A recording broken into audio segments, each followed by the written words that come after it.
سزائے موت کے کر لیں اور باقی ان کی حوالات تھی.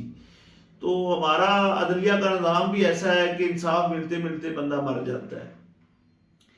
تو بابا لڈی کے پاس میں گیا. میں نے بابا لڈی سے گزارش کی کہ بابا جی مجھے کوئی ایسا طریقہ بتائیں کہ میں باہر دنیا پہ جا رہا ہوں تو مجھے کیا کرنا چاہیے جس سے میں محفوظ رہ سکوں, یا کوئی مفید مشورہ اگر آپ دینا چاہیں تو میں آپ کے پاس حاضر ہوا ہوں, آپ مجھے کوئی مفید مشورہ دیں.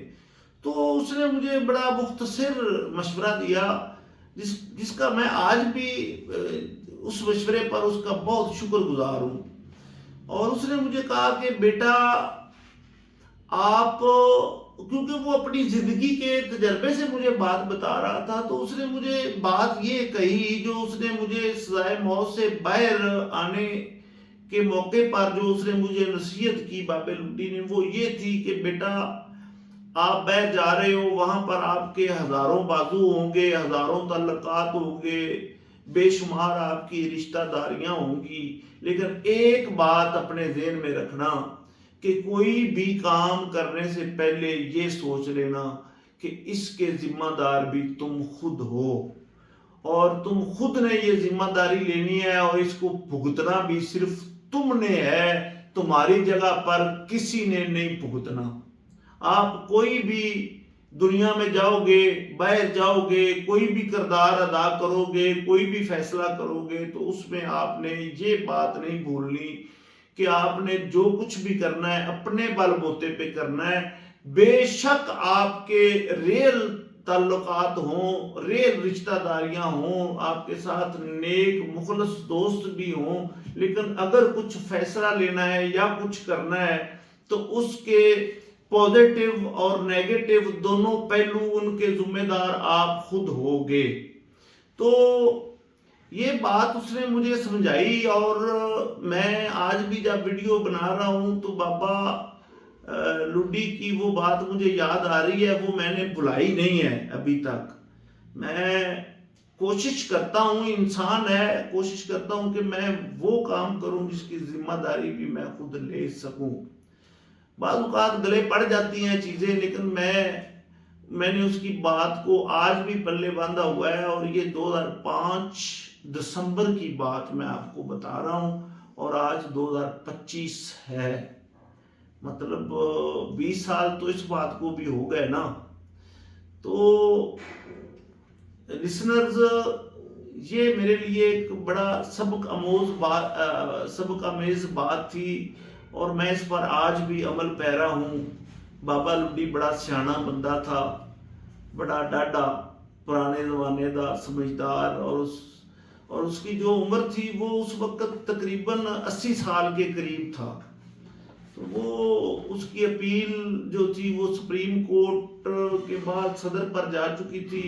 اللہ تعالیٰ اس کو جنت الفردوس میں اللہ مقام عطا فرمائے. مطلب اس کی اس وقت اتنی ایج تھی, تو ابھی تو 20 سال ہو چکے ہیں, تو ہم اس کے لیے دعائی کر سکتے ہیں. اس میں آپ نے کیا سبق حاصل کیا؟ میں نے تو جو سبق لیا آپ کو بتا دیا, اور آپ نے میری بات سے کیا سبق لیا؟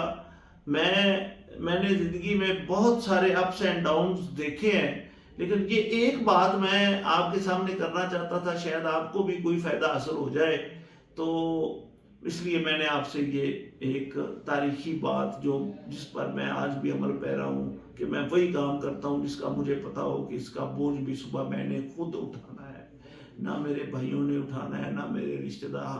حالانکہ سب ساتھ ہوں, سب ساتھ ہیں, تو بھی وہ کام کریں جس کی ذمہ داری آپ خود لے سکیں, اور وہ ذمہ داری آپ نے ہی لینی ہے. اگر آپ کوئی قدم اٹھائیں گے تو اس کی ذمہ داری بھی آپ لیں گے. جب ہم بری ہو کر باہر آئے تو جن لوگوں کی وجہ سے میں سزائے موت میں گیا تھا, اس بندے نے میرے ساتھ ہاتھ نہیں ملایا. خدا کی قسم, جب اس نے ہاتھ نہیں نہ ملایا تو میرا جو کلیجہ تھا نا وہ پھٹ گیا کہ میں 5 سال کی جبر مسلسل کی طرح قید کاٹ کے آ رہا ہوں. 2001 مارچ کی 10 تاریخ سے لے کر 2005 دسمبر تک میں نے جیل کاٹی اور اس کے حکم کے مطابق سب کچھ کیا، اور وہ میرے ساتھ سلام نہیں لے رہا تھا۔ میرا بڑا بھائی اسرار سلیم اس کے ساتھ ملا اور میرے ماموں کے ساتھ ملا، لیکن میرے ساتھ اس نے سلام نہیں لیا۔ وہ 20 سالہ پرانی بات ہے لیکن ابھی بھی یاد ہے۔ تو اس کے ساتھ ہی دوستو میں اجازت چاہوں گا، آپ کی دعاؤں کا طلبگار وسیم انشا ڈوگر، والسلام۔